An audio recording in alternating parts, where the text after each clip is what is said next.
کمرے کی لائٹ بند تھی، کھڑکیوں سے ہلکی ہلکی روشنی چھن کر اندر آ رہی تھی۔ اسی روشنی میں اس نے جگن کے وجود کو محسوس کیا اور اس کے چہرے پہ جھکا۔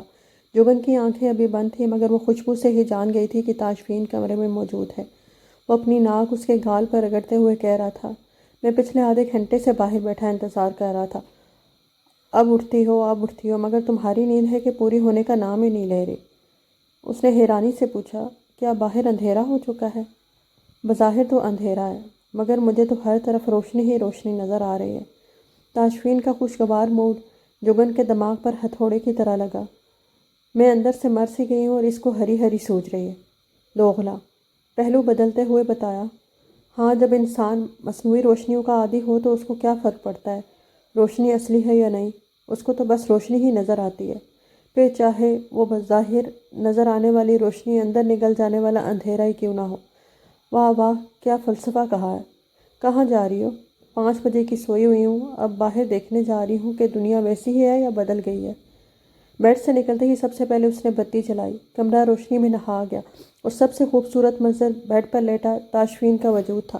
وہ کتنے پل آنکھیں جھپکے بغیر اس کو دیکھے گئی۔ دوسری طرف وہ آنکھوں میں دل لیے اس کے سراپے کی بلائیں لے رہا تھا۔ باپ کٹ اب پہلے سے بڑا ہو گیا ہوا تھا، جسے زیادہ وقت وہ پونی میں قید کر کے رکھتی بھی تھی۔ پھر بھی ہلکی سرخ لٹیں شرارت سے باز نہ آتی، اس کے چہرے کو حالے میں لیے رکھتی۔ ہلکے سبز اور سکن امتزاج کے کرتا ٹراؤزر میں وہ سیدھی دل میں اتر رہی تھی۔ اس کا دوپٹہ تاشفین کے نیچے تھا، جسے کھینچ کر نکالنا چاہا۔ وہ بر وقت نہ اٹھتا تو یقیناً دوپٹے کا کام تمام ہو چکا ہوتا۔ مجھے لگتا ہے جیسے تمہاری نیند ابھی پوری نہیں ہوئی ہے، پر مجبوری تھی اس لیے تمہیں اٹھا دیا۔ تیار ہو جو، ہم ایک بچے کی سالگرہ پہ جا رہے ہیں۔ میرے کپڑے نکال دو، میں شاور لے لوں۔ اتنا کہہ کر وہ واش روم میں بند ہو گیا اور وہ کچھ منٹ وہاں کھڑی ہو کر خود سے لڑتی رہی۔ نہیں دوں گی میں اس کو کپڑے، خود نکال لے، کیا میں نوکر لگی ہوئی ہوں؟ ساتھ ساتھ کپڑے بھی نکال رہی تھی۔ پہلے شلوار سوٹ والا ہینگر نکالا، پھر نیلے ٹراؤزر پہ نظر پڑی تو سوچا یہ ٹھیک رہے گا یا وہ۔ ہینگر یوں ہی ہاتھ میں لیے واش روم کے دروازے کی جانب پلٹی اور تاشفین کو اپنی جانب دیکھتا پایا۔ وہیں رک گئی۔ وہ یہ پوچھنا تھا کہ شلوار سوٹ دوں یا ٹراؤزر؟ شمائلہ باجی کو کئی دفعہ کہتے سنا ہے، جب حمزہ بہت رو رہا ہوتا ہے تو وہ کہتی ہے کہ کچی نیند سے اٹھا اس لیے موڈ ٹھیک نہیں ہے۔ ابھی تمہیں دیکھ کر لگ رہا ہے کہ یہ میں ٹھیک ہی ہے، تم ابھی تک نیند میں ہو، تم واپس سو جاؤ۔ بہت دیر نیند میں رہی ہوں مگر اب نہیں، اب جاگ گئی ہوں، کون سے کپڑے لینے ہیں؟ تاشفین کا جواب دروازے ہونے والی دستک نے روک دیا۔ بھائی چائے بن گئی ہے، حسیب کی آواز پر اس نے جواب دیا، اندر آؤ۔ حسیب اندر آ گیا، ہاتھ میں چھوٹی پلیٹ تھام رکھی تھی جس پر چائے کا بھاپ اڑاتا کپ دھرا تھا۔ یہ چائے جگن کو دے دو، اس وقت مجھ سے زیادہ اس کو چائے کی ضرورت ہے۔ ابھی 2 کپ چائے؟ حسیب جو کہنے جا رہا تھا درمیان میں ہی رہ گیا، کیونکہ جگن نے ہاتھ میں پکڑا ہینگر تاشفین کے بازو پر رکھا اور حسیب کے ہاتھ سے چائے کا کپ پکڑ کر بیڈ پہ ٹانگیں اوپر کر کے بیٹھ کر ایک بڑا سا سپ لینے جا رہی تھی، جب تاشفین نے پھرتی سے آگے بڑھ کر کپ اس کے لبوں سے دور کر دیا۔ بھاپ بتا رہی ہے کہ چائے ابھی بہت گرم ہے، لب جل جاتے تو؟ یہاں دل جل کر خاک ہوا پڑا ہے، صاحب کو لبوں کی پڑی ہوئی ہے۔ وہ سینے پہ ہاتھ باندھے اس کو یک ٹک دیکھے جا رہا تھا، بڑبڑاہٹ میں صرف ہونٹ ہلتے دیکھے، مگر لفظوں کی سمجھ دونوں بھائیوں کو نہیں آئی۔ حسیب بیچارہ ایک دفعہ بھائی کو دیکھتا پھر بھابھی پہ نگاہ ڈالتا، جو کب ہاتھوں میں لیے سنجیدہ چہرے کے ساتھ فرش پر ان لکھی تحریر پڑھ رہی تھی۔ حسیب جاؤ۔ جی اچھا، کیا چائے کا 1 کپ اور لے آؤں؟ حسیب نے فٹ کمرے کی قید سے نکل کر لمبی سانس کھینچی۔ لگتا ہے لڑائی کا ماحول بن رہا ہے، مگر آپا کو ہوا کیا ہے؟ جگن کیا بات ہے؟ تاشفین کی نہ صرف چہرے پہ نرمی تھی بلکہ آواز بھی بلا کی نرم۔ میں پوچھ رہا ہوں کہ کیا ہوا ہے؟ کہاں؟ کس کو؟ یہاں اس گھر میں، اور تمہیں؟ مجھے تو کچھ نہیں ہوا، ہٹی کٹی تو بیٹھی ہوں۔ ہاں بیٹھی ہوئی نظر آ رہی ہو، پر تمہارا موڈ ٹھیک نہیں ہے، تمہارا رویہ نارمل نہیں ہے، اس کی وجہ جاننا چاہ رہا ہوں۔ کیا ہوا ہے میرے رویے کو؟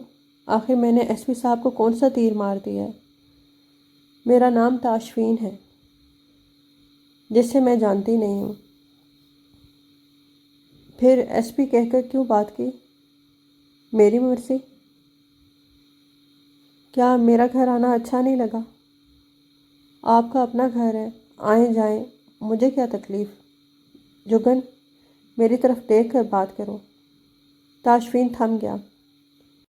یہ تو کلیئر ہو گیا ہے کہ کوئی نہ کوئی بات ہوئی ہے، اور بجھن بجھائی کھیلنے کا نہ وقت ہے نہ ہی موڈ۔ بولو کیا ہوا ہے؟ ایک دم سے تو میں دل سے اتر نہیں سکتا۔ اتر گئے ہو؟ کچھ لمحات وہ اس کو دیکھتا رہا، جو مسلسل چائے کو گھورے جا رہی تھی۔ میں نہیں مانتا۔ پہلے یہ بتاؤ اس تبدیلی کی وجہ کیا بنی ہے؟ جب انسان کے کرتوت ایسے ہو تو وہاں اور کیا امید کی جا سکتی ہے؟ کس کے کرتوت؟ میرے؟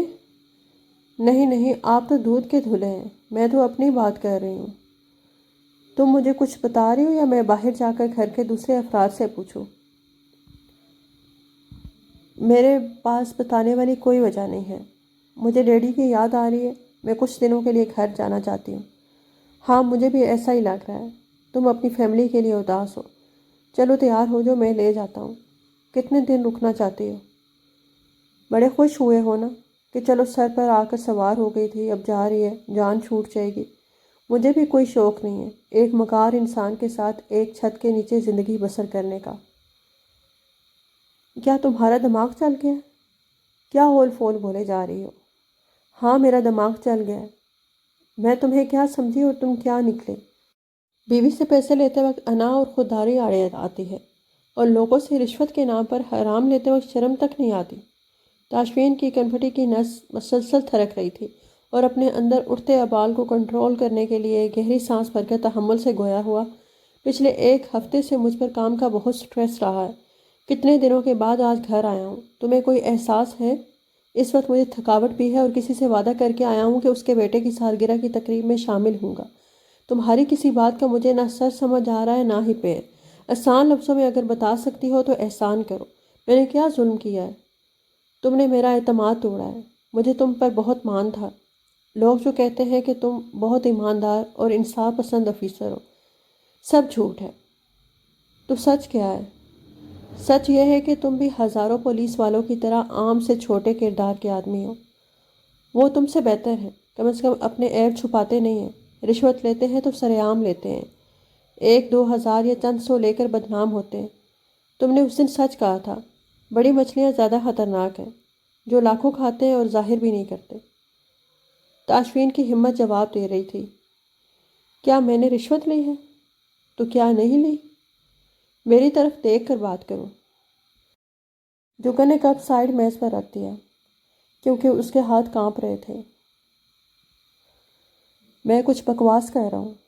اگر یہ نہیں چاہتی ہو کہ میں اس وقت کچھ بہت الٹا کر دوں تو میری طرف دیکھ کر جواب دو۔ کس نے کہا ہے کہ میں نے رشوت لی ہے؟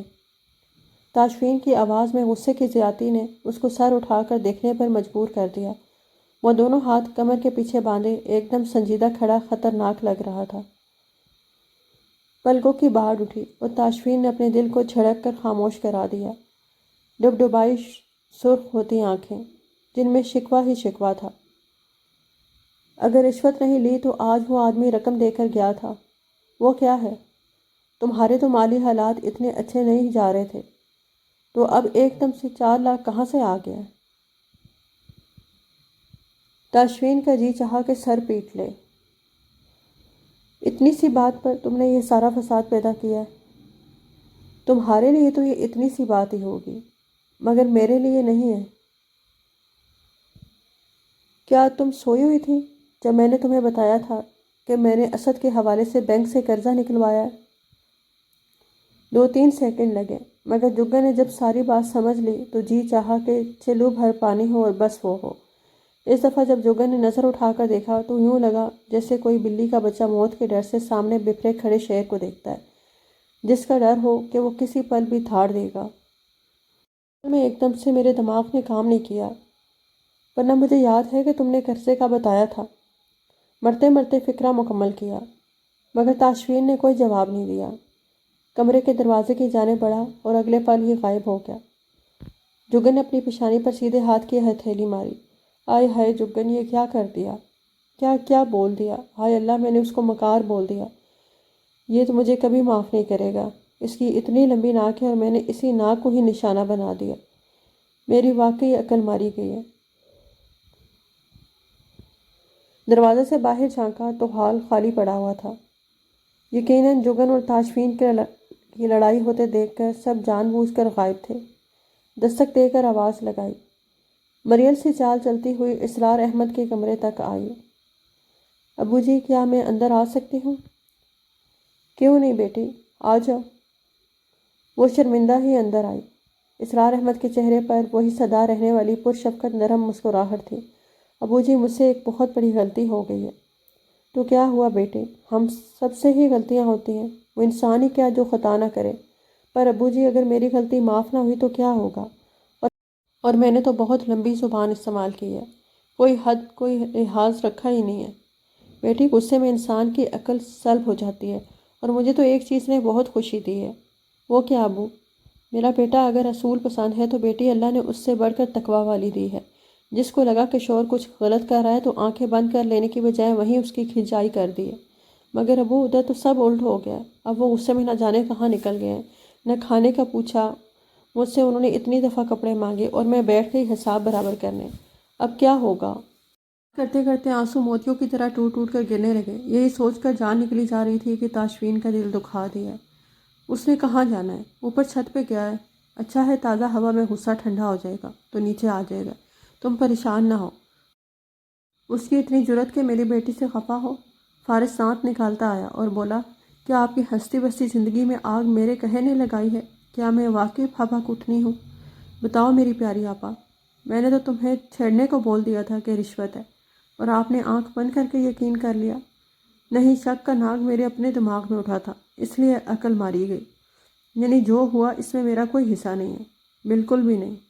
یعنی پھر میں جو خواہ مخواہ گلٹی سا فیل کر رہا تھا، اس احساس کا سر یہیں کچل دوں۔ ہاں میرے باپ، ہاں میری جان پر بنی ہوئی ہے، اور تمہیں مذاق سوجھ رہا ہے۔ ارے ہمارے ہوتے ہوئے آپ ٹینشن لیں تو لعنت ہے ہمارے ہونے پر۔ آپ کے سرتاج اوپر منڈیر کے پاس کھڑے ہو کر پچھلی گراؤنڈ میں کھیلی جانے والی کرکٹ گیم لائیو دیکھ رہے ہیں۔ آپ چلیں، میں ٹھنڈا ٹھار دودھ سوڈا بنا کر لاتا ہوں۔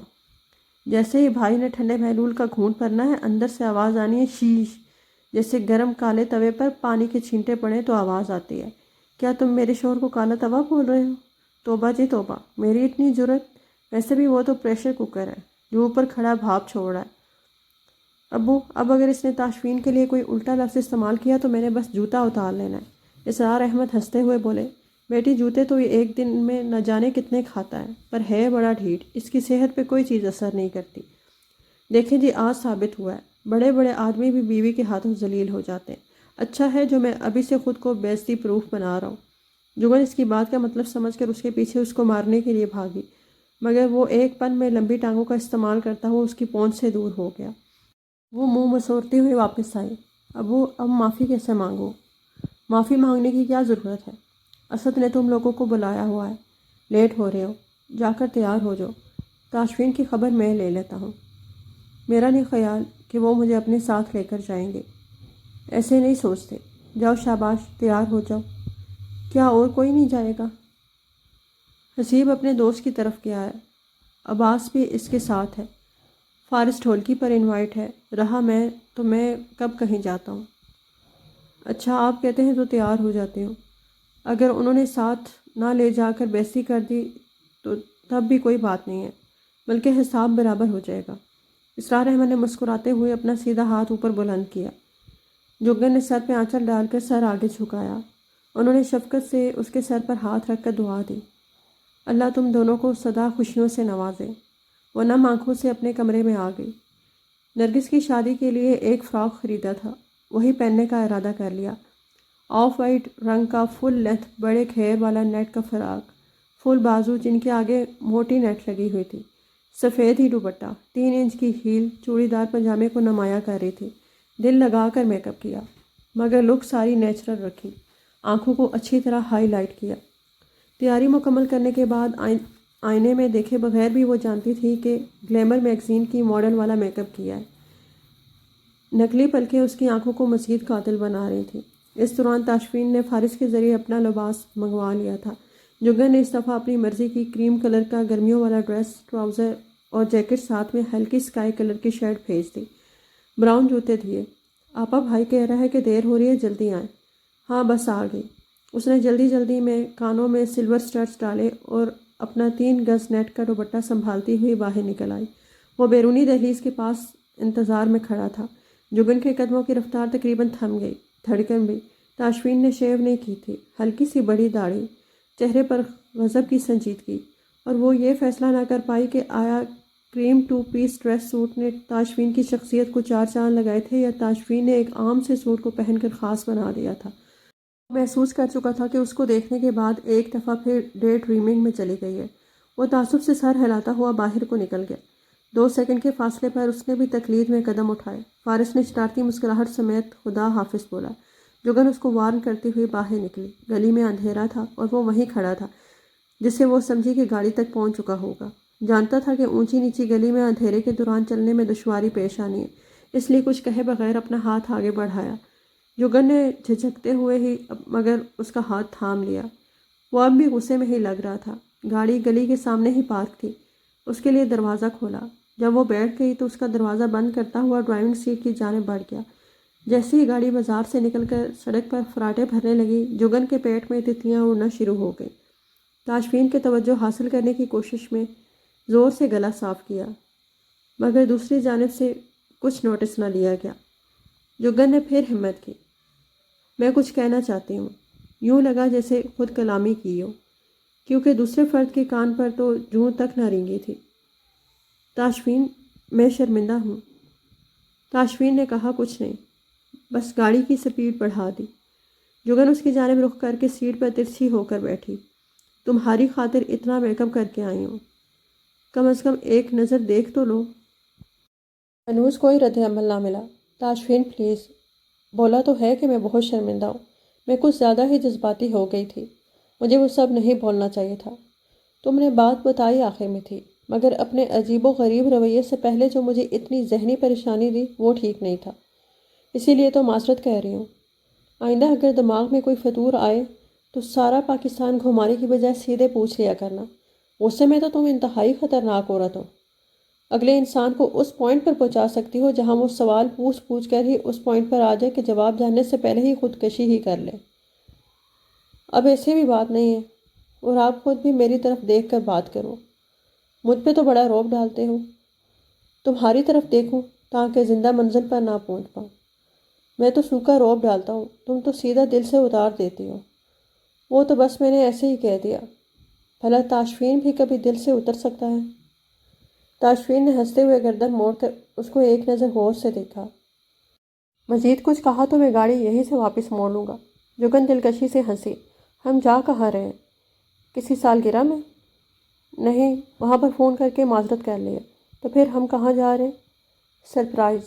اوہ، اچھا والا سرپرائز؟ ابھی پتہ لگ جائے گا۔ کیا مجھے معاف کر دیا ہے؟ بالکل بھی نہیں۔ بات تو نارمل انداز میں ہی کہہ رہے ہو۔ گوشت پوست کا انسان ہوں، بیوی یوں بن ٹھن کر سامنے بیٹھی ہو تو اچھے اچھوں کی اکڑ ختم ہو جاتی ہے۔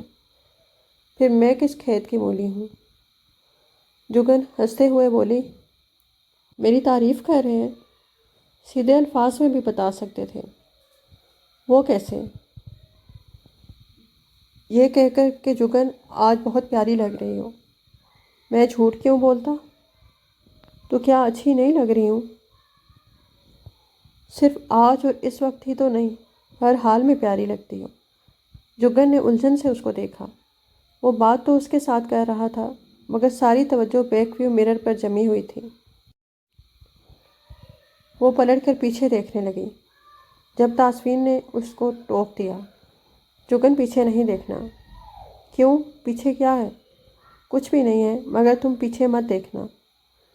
تاشفین کے چہرے پر ایک دفعہ پھر سنجیدگی چھا گئی۔ تاشفین، کیا کوئی پریشانی والی بات ہے؟ ہاں بھی اور نہیں بھی۔ اس کا کیا مطلب لوں؟